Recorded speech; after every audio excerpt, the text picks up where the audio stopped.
मैं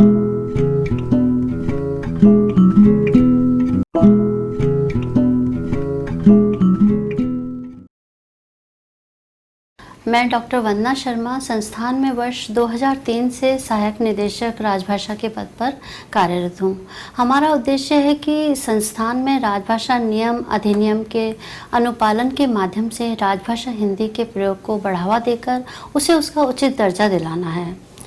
मैं बताना चाहूँगी कि जब संस्थान में मैंने अपना पदभार ग्रहण किया था तो संस्थान में राजभाषा में काम बहुत कम होता था, लेकिन इसके पीछे कारण भी है कि उस समय राजभाषा से संबंधित पद ही नहीं थे। किंतु आज स्थिति ये है कि न केवल प्रशासनिक कार्यों में बल्कि विज्ञानीय कार्यों में भी राजभाषा के प्रयोग के द्वारा हम समाज में जन जागृति भी पैदा कर रहे हैं।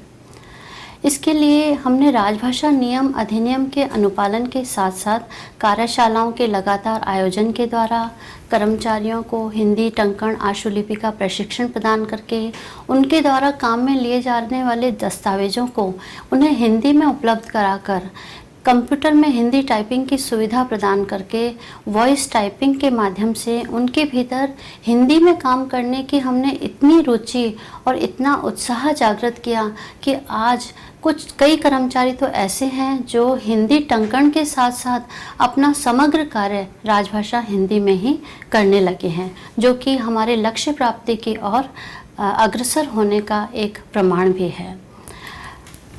नियमानुसार राजभाषा विभाग की एक प्रोत्साहन योजना तो हमारे यहाँ लागू है ही, लेकिन कर्मचारियों का उत्साह और रुचि देखकर हमने संस्थान में 2 और प्रोत्साहन योजनाएं लागू की, जो ये दर्शाती है कि संस्थान में ये सभी कर्मचारी इन योजनाओं में भाग लेकर अपना अधिकाधिक कार्य राजभाषा में करते हुए राजभाषा अधिनियम के अनुपालन में योगदान दे रहे हैं। पुस्तकालय में हिंदी पुस्तकों की खरीद, हिंदी पखवाड़े का आयोजन आदि कार्य में न केवल संस्थान वरन संस्थान की क्षेत्रीय इकाइयों को भी शामिल किया जा रहा है।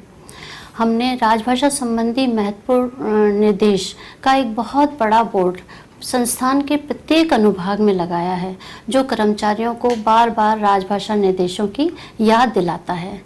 हमने एक राजभाषा संदर्भ पुस्तिका का भी प्रकाशन किया है। कर्मचारियों में हिंदी के प्रति प्रेम और रुचि जागृत करने हेतु स्वागत कक्ष पर आज का शब्द एवं विचार का डिजिटल बोर्ड भी लगाया है। इन सब के माध्यम से हम अपनी ओर से हर संभव प्रयास कर रहे हैं, लेकिन यह मानसिकता का प्रश्न है। कर्मचारियों की मानसिकता में बदलाव लाकर उन्हें राजभाषा में कार्य करने हेतु प्रोत्साहित करना एक चुनौतीपूर्ण कार्य है, किंतु हमने इसे नौकरी के रूप में न करके व्यक्तिगत रूप से रुचि लेकर कार्य किया है। यही कारण है कि प्रशासनिक कार्यों के साथ साथ विज्ञानीय कार्यों की बात करें तो मलेरिया पत्रिका का सहज सरल भाषा में प्रकाशन करके वैज्ञानिकों के अनुसंधान कार्यों में प्रयोग होने वाले सूचित सहमति प्रपत्रों को हिंदी में प्रस्तुत करके हमने सामान्य जन में मलेरिया के प्रति जागृति पैदा करने के साथ साथ राजभाषा के प्रयोग को बढ़ावा दिया है। यही नहीं, संस्थान के वार्षिक दिवस समारोह का भी राजभाषा हिंदी में संचालन किया जाना दर्शाता है कि संस्थान एक विज्ञानीय संस्थान राजभाषा के प्रति कितना जागृत है। यह समग्र कार्य एक स्नेहपूर्ण प्रोत्साहन एवं निर्देशन के बिना असंभव है। हमारा सौभाग्य है कि हमें